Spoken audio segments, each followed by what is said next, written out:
convocado a esto que va a ser una charla, un diálogo, para contar vivencias, experiencias de dos personas que estuvieron en Malvinas hace 28 años, que a la gran mayoría de los que estamos aquí presentes nos trae enormes recuerdos. Y bueno, y estas vivencias que no tenemos todos los días la oportunidad de escuchar, mucho menos en primera persona, y más difícil aún cuando hay gente que estuvo de los dos lados. Antes que nada, y de presentarlos, me voy a tomar el atrevimiento de invitar a unos de ustedes a que nos acompañe. Seguramente lo van a conocer, la mayoría lo conocen. Es Carlos Abel Castro Torres, periodista de Cadena 3, con un conocimiento con respecto a las Fuerzas Armadas y a todo lo que fue Malvinas importante. Por eso le pedimos que venga y que se sume al diálogo, se va a sumar a la charla, para que él también nos cuente sus vivencias, su experiencia. Se podrán dar una idea que cuando ocurrió lo de Malvinas yo era un chiquito. Era de los que llevaba los chicles y los chocolates en tercer grado del colegio. Don Carlos Abel, que es un poco más grande que yo, solamente un poco. Algunos años, Carlos, ¿no? Buenas tardes. Buenas tardes a todos. Yo, antes que nada, quisiera aclarar de que no soy un erudito, no soy un especializado, simplemente tengo por la historia de Malvinas una pasión entrañable, una pasión visceral. Me sale del corazón, no la he racionalizado nunca, sobre todo por Fuerza Aérea, que me ha dado la oportunidad de tener entre sus filas a dos miembros de mi sangre. Mi segundo hijo y mi primer hijo adoptivo. Uno mayor de la Fuerza Aérea y otro primer teniente. Yo hablo de la Fuerza Aérea y de Malvinas desde el corazón, desde la pasión. Insisto, sin razonamiento. Por eso no soy un erudito. Pero he llegado a comprender cabalmente, a través del contacto diario con la Fuerza Aérea,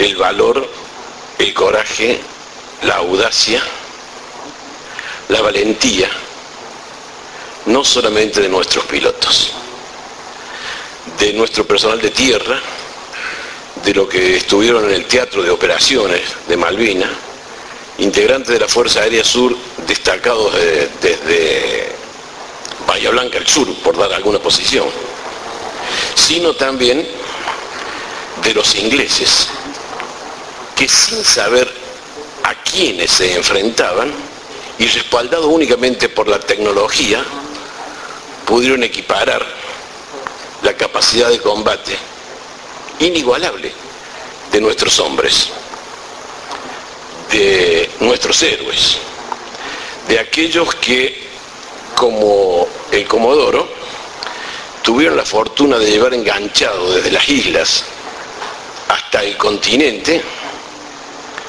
a alguna A4 con los tanques perforados, que volaban únicamente con el olor a combustible que le suministraba el avión nodriza, hasta llegarlo a colocar sobre tierra en la Argentina. Esto es solamente un poquito de lo que uno ha aprendido de la guerra de Malvinas. Uno, en mi caso particular, quisiera malvinizar el país para que le demos al episodio histórico, al desempeño de nuestros hombres. Cuando hablo de nuestros hombres, también hablo de los soldados y combatientes del Reino Unido. La real calidad histórica de sus conductas. Yo lo voy a dejar a ellos que sigan hablando, porque si no la conferencia va a ser toda mía. Es un gusto para nosotros tenerlos a ustedes hoy aquí. Porque han sido, como les decía, protagonistas de un hito histórico inigualable, incomparable. Carlos, además, es un reconocido periodista de Córdoba, pasional como se llama él, pero que tiene muchos conocimientos. La modestia le impide contarnos eso. Yo le quiero hacer una pregunta como hombre que tiene estos vínculos con las Fuerzas Armadas y como periodista. Esta oportunidad histórica que tenemos hoy de escuchar a dos excombatientes que estuvieron, por supuesto, uno de cada lado, y que habitualmente no tenemos esta posibilidad en este país, por distintas circunstancias. ¿Qué sensación? Sí, justamente hay mucho dolor. Yo no los considero, antes que nada, excombatientes. Son veteranos de la guerra. Yo creo que esa condición de veteranos de la guerra no la reemplaza lo de haber sido excombatientes. Son veteranos de la guerra, creo que ese es el verdadero título honorífico que llevan con hidalguía los veteranos. Y no se da esta permanente transmisión de conocimientos hacia la gente, porque es reacio el argentino en recordar aquello que parece que hubiera sido una derrota. Sí, no se ganó, pero se logró avanzar en cuanto a la disponibilidad y capacidad de nuestros hombres de luchar por un objetivo que iba mucho más allá de los intereses de una administración gubernamental de turno. Eso es lo fundamental, y no se le da trascendencia porque sobre todo hay mucha ignorancia. Bueno, se va a quedar acá Carlos, nos va a ayudar. Vamos a presentar a quienes son los protagonistas. A Roberto Uriel, comodoro, es gestor de que estemos todos acá hoy. Como ya lo ha señalado Carlos, veterano de Malvinas, tripuló un Hércules, un C-130. Vale la aclaración que ninguno de los dos tuvo que disparar en Malvinas. Los dos prestaron tareas como asistentes, colaborando, trasladando, pero no tuvieron la posibilidad de disparar, ¿no es cierto, comodoro? Y el teniente coronel Christopher O'Brien es oficial de la Real Fuerza Aérea Británica, ahora retirado. Y esta historia particular que tienen los dos, porque cuando hablamos muchas veces de guerra, todo lo que uno relaciona con la guerra generalmente es malo. Pero a partir de esta guerra, que ha dejado heridas abiertas, por supuesto, también tenemos vivencias, también tenemos historias que son dignas de contar. Al primero que le voy a molestar es a Roberto, y vamos a empezar por el final de la historia. Ustedes se enfrentaron en Malvinas. ¿Son amigos hoy, Roberto? Sí. Somos amigos hoy desde hace 10 años. No hablamos de haber sido enemigos nunca. Cada uno hizo su parte, cada uno hizo lo que sabía, lo que debía, su responsabilidad. Hoy somos amigos, hoy hablamos mucho. Hablamos de la guerra, hablamos de nosotros, hablamos de nuestras familias, hablamos de nuestros países, sin tapujos. Gracias, Roberto. Bueno, le vamos a saludar a Christopher O'Brien y sería bueno un aplauso para ambos, porque creo que se lo merecen.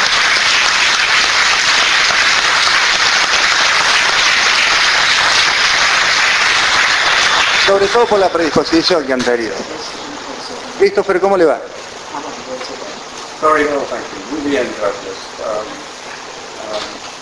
I had un gran bienvenido aquí, a Córdoba, en Argentina. Bueno, Fantastic, muchas gracias. va de la aclaración, Christopher habla un poco de castellano, un poco de alemán, un poco de italiano y puede ser mezcla.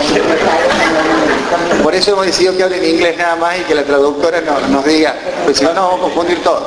I speak English, okay. I can speak English. And then Le vamos a agradecer a Dolores, la traductora. Voy a hablar entonces en inglés. Christopher, bueno, primero, cuéntenos un poquito qué fue su vida de adolescente, de chico. ¿Usted cómo llega a las Fuerzas Aéreas de su país? My father was hit by a pilot in the Second World War, and I was a child in England, but in Egypt, in Malta, Gibraltar, Germany, France. I travelled with my father after the Second World War. I was born in 1948, and then my father said, okay, you go to the Salesian College when I was 8 years old, Salesiano. A decir verdad, mi padre fue piloto durante la Segunda Guerra Mundial y entonces yo crecí con él y viajamos muchísimo después de la Segunda Guerra Mundial a Egipto, Malta, Gibraltar, Alemania, Francia. Bueno, y también después decidió enviarme a un colegio salesiano. Les voy a decir que yo nací en el año 1948. Vamos haciendo una introducción como para que nos conozcamos un poquito ambos. Te traslado la pregunta a usted, Comodoro. Cuéntenos algo de su infancia y cómo llega a pilotear un avión. Bueno, yo soy más viejo que él. Yo nací en 1945. Soy oriundo de esta provincia de Córdoba. Desde muy chico, por circunstancias laborales de mi padre, vinimos a vivir a Córdoba. Y desde muy pequeño subía a la terraza en la casa de ellos a ver volar los aviones en los años 50. Siempre me gustaron los aviones. Nunca pensé que iba a ser piloto, cosa que después se dio. Bueno, y el 2 de abril del 82, ¿qué le trae la memoria? Bueno, trae muchas cosas a la memoria. El 2 de abril, en realidad, para nosotros el 2 de abril, una gran sorpresa. No teníamos idea de qué es lo que pasaba, nos enteramos después que ocurrió la toma de las islas y bueno, fue una cosa sorpresiva. A mí me apoyaron usted, Carlos. La gente no tenía idea que pasaba el 2 de abril. No, la gente no, la gente sorprendió tanto como dice el señor Comodoro. Todos nos despertamos el 2 de abril con la noticia, más que de la toma, nos impresionó el desenlace de un incidente que había habido en una isla de las proximidades y la muerte de un capitán giachino. Antes que la toma, la recuperación de la isla, no había un tiroteo que había habido en la isla y la muerte del capitán giachino. Eso generó, fue el disparador de una sensación social, anímica muy particular. La gente se volcó a la calle. La gente se volcó a la calle en apoyo de esa recuperación de la isla que siempre la habíamos considerado igual que ahora, Argentina, una continuidad del continente allá en el sudeste del territorio. Bueno, Christopher, el 2 de abril se invaden las islas, de la lectura que hacen ustedes seguramente. ¿Qué hacía usted ese día? ¿En qué pensaba? ¿Qué vivencias tenía? ¿Se imaginaba que iba a viajar a Malvinas? No, I did not imagine that I was coming to the Malvinas. I was on an expedition. I was leading an expedition, a competition between the Army, the Navy and the Air Force. And I received a telephone call. They didn't say what was happening. They said, please come back to your unit now. And it wasn't until I got to my unit that I found out. I didn't know. I was in my Land Rover. I did not have a radio in the Land Rover. And so I came down from the Welsh Mountains. I got to the base and they said, look, we have a problem, so you have to stand by. That's all. You know, it was just not so dramatic. We were told that diplomatic negotiations were going on.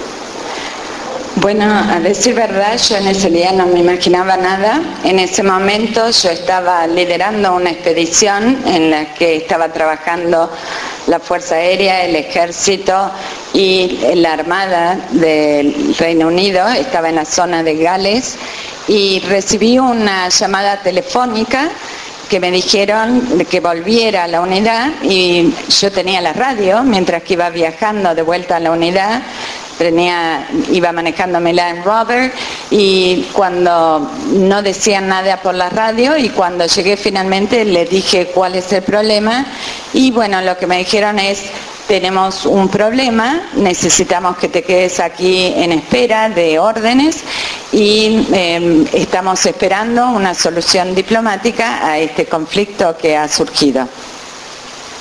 ¿De qué edad hablamos, Roberto? ¿Cuántos años tenían ustedes? Yo tenía 36 años.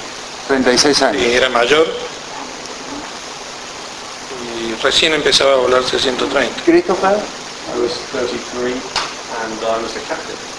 Yo tenía 33 años y era capitán. Ratifica que usted es más viejo. Sí, sí. Aparte mirándolo. No, Él es el viejo. Él. Bueno, ¿qué vamos a hacer, Roberto? Esta noche Roberto, no hay cena. ¿ah? Esta noche no hay cena. Bueno, pues, además hay que decir que usted prácticamente conviven aquí en Córdoba. De usted en anterior, ¿Está viviendo en mi casa? Por lo menos hasta hoy. Bueno, sí, ahora ¿Ah? Roberto, bueno, y comienza el 2 de abril. Después del 2 de abril, ¿qué funciones tenía usted? ¿Cuál era su compromiso? ¿Qué actividad tenía diaria? en realidad, el 2 de abril yo estaba destinado en el Estado Mayor del Comando de Operaciones. No fui convocado desde el primer momento como tripulante. Me convocaron el día 6 y el 7 fui trasladado a Comodoro Rivadavia y pasé a integrar, como todos los tripulantes de C-130, tripulaciones fijas, porque comenzaría pocos días después, o 1 o 2, el puente aéreo entre Comodoro Rivadavia y Puerto Argentino. Christopher, ¿el rol que cumplió usted en Malvinas? The operation was called Operation Corporate, and I was sent to Ascension Island with the C-130 to support logistics by air to the British Armed Forces. A mí, cuando me mandaron al lugar de operaciones, me asignaron a la isla de Ascensión y estaba a cargo de un C-130, a cargo de toda la logística aérea para los británicos. Siempre se habló de la enjundia, de la voluntad de los combatientes argentinos. ¿Ustedes lo veían de la misma manera?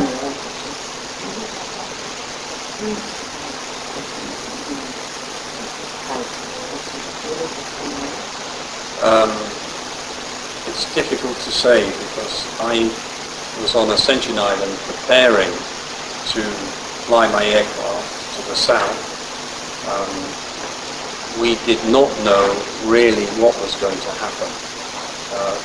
Naturally, I can say this, we all hoped for a diplomatic solution. We were all hoping. I think every soldier was hoping. Nobody would say, I've got to go. No way, not for us, okay? I don't speak for anybody else, but I know I've read a lot, as our friend Carlos, yeah? Sí. He's read a lot. I have read a lot about the situation, and nobody, in all the books I wrote, no one has said, we have to go, we have to go. We're military, and of course, we have a joke, we have a joke in English, and they say, if you take the Queen's shilling, you have to do your job. Yeah? So we didn't feel it. Sorry, Es difícil explicarlo porque, a decir verdad, como estaba yo asignado a la isla de Ascensión, mi trabajo era tratar de preparar las naves para volar hacia el sur. Lo único que puedo decir es que en ese momento todas las personas lo que pensaban, lo que yo pensaba, estábamos esperando una solución diplomática. Y a decir verdad, creo que cada una de las personas que estaba allí, ese es el sentimiento que sentían, que estaban esperando que a través de la diplomacia se encontrara la solución. No puedo hablar por cada una de las otras personas, pero sí yo he leído muchísimo, como también lo dijo Carlos, y puedo decir que las personas que han escrito sobre esto dijeron, ninguno decía, bueno, tenemos que ir, sino que la idea de todos era que se esperaba esa solución diplomática, pero a la vez cada uno de nosotros es un militar, y hay un dicho en Inglaterra que si uno tiene un chelín de la reina, de algún modo tiene que servir al país. Roberto, vuelvo a usted. La solución diplomática que le decían nunca, por lo menos no llegó en tiempo, iban a Malvinas. ¿Cuál era la actividad diaria suya? ¿Cuál era un día en Malvinas o una semana en Malvinas, o cómo fue ese tiempo en Malvinas? Yo quiero aclarar que yo no estuve en Malvinas. Es decir, nosotros volábamos desde el continente a la isla. Durante el mes de abril, todos los tripulantes de 130 cumplíamos 2 vuelos diarios desde Comodoro Rivadavia hasta Puerto Argentino, y después teníamos, eso insumía 14 horas más o menos, y después teníamos 10, 12, 14 horas de descanso, y volvíamos otra vez a hacer lo mismo. ¿Y cuando volaban con armamento? No. ¿Desprotegidos? Claro. En abril. El Hércules es un avión que no tiene... No, pero por supuesto, digo, ¿pero con apoyo o...? No. Protección aérea. Durante el mes de abril no hubo oposición. Nosotros lo que hicimos fue trasladar vía aérea todo lo que no se pudo llevar vía marítima. Entonces fue una tarea bastante importante. La oposición en sí apareció el 1 de mayo. ¿Y allí seguían trasladando ustedes, Comodoro? Bueno, después de... Yo fui transferido desde la versión carguera del C-130 a volar uno de los reabastecedores. Eso fue a fines de abril. El 27, me parece que fue 28 de abril, nosotros cumplimos una tarea a las Islas Georgias de exploración y reconocimiento, y después ya yo quedé asignado con esa tripulación a los reabastecedores, y durante el mes de mayo, bueno, volamos mayoritariamente vuelos de reabastecimiento aéreo, aunque también hice 3 o 4 cruces. ¿Y usted llega con algún tipo... Los micrófonos.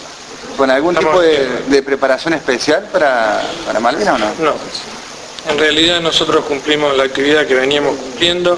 Lo que sí puedo decir es que a medida que fue pasando el tiempo y que nos empezamos a dar cuenta, empezamos a saber que la flota se estaba desplazando hacia el sur, empezamos a hacer observaciones, es decir, empezamos a tomar puntos de referencias, porque pensamos que después los íbamos a necesitar, pero inicialmente no tuvimos preparación. Carlos, es una constante esto, ¿no? De que nadie llegó prácticamente preparado.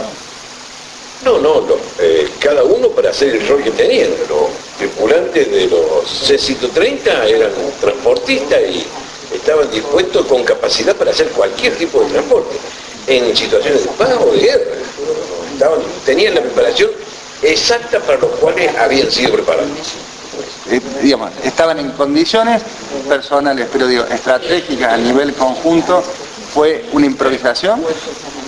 Eso ya, el trasfondo de la guerra no lo conozco, pero se adoptaron medidas en base a experiencias de la Escuela Superior de Guerra, es decir, en los desplazamientos, en el Teatro de Operaciones de Malvinas, en la responsabilidad de la Fuerza Aérea del Sur, todo cuidadosamente ajustado de acuerdo a las disponibilidades que había. Yo quiero decir una cosa. La Fuerza Aérea hasta ese momento vivía una situación bastante buena en material y personal. Nosotros estábamos muy bien entrenados, teníamos mucha experiencia en vuelo, participábamos, como dice Carlos, en muchos ejercicios operativos, hacíamos desplazamientos de la unidad desde el lugar de paz hacia el sur, pero toda nuestra preparación estuvo basada en la idea de que la Fuerza Aérea, si tenía que combatir, iba a combatir en una batalla aeroterrestre, no aeronaval. O sea, nos encontramos con esta situación después del 2 de abril. O sea, nosotros, los que volábamos aviones de transporte, para nosotros fue normal esa transición. Si bien fuimos tomando precauciones, nosotros seguimos haciendo, como dice Carlos, lo que estábamos preparados para hacer. No así la aviación de combate. Que la aviación de combate durante el mes de abril, los pocos días que hubo de tiempo como para prepararse, se prepararon para atacar buques porque nunca lo habíamos hecho. Christopher, la experiencia de ustedes, la preparación que tenían ustedes.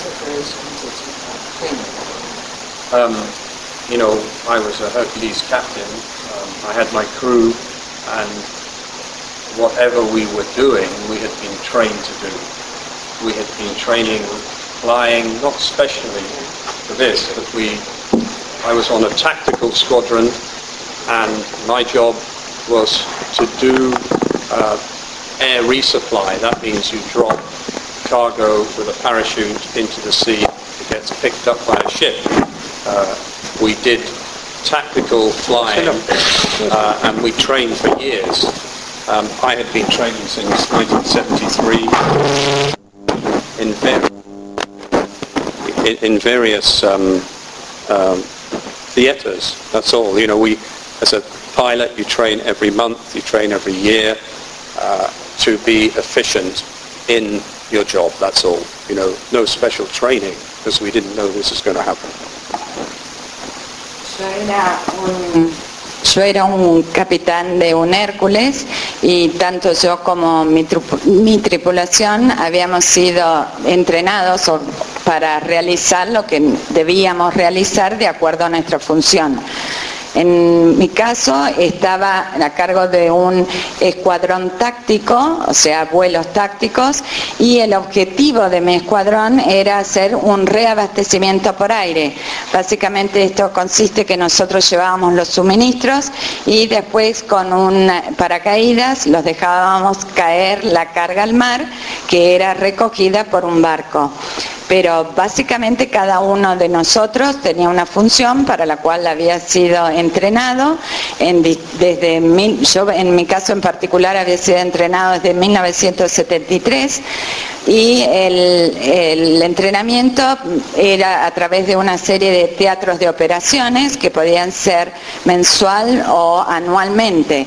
Pero por supuesto ninguno de nosotros había sido preparado específicamente para esta situación en particular, sino que fue un entrenamiento general en esas funciones específicas.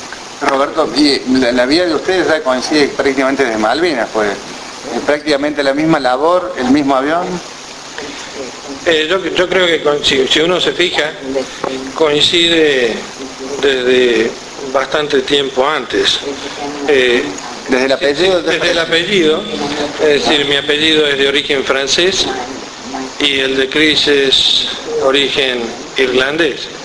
A lo mejor por ahí tenemos algún ancestro en común, no lo sé. Pero sí, bueno, el apellido es una coincidencia. Otra coincidencia es que ambos fuimos militares, que ambos fuimos pilotos del C-130, ambos estuvimos en Malvinas y después de Malvinas fuimos funcionarios de Naciones Unidas juntos en la misma misión, trabajando en el mismo escenario. Él como jefe de aeródromos y yo como jefe de aviación. ¿Y ahí es donde se conocen, Roberto? Sí.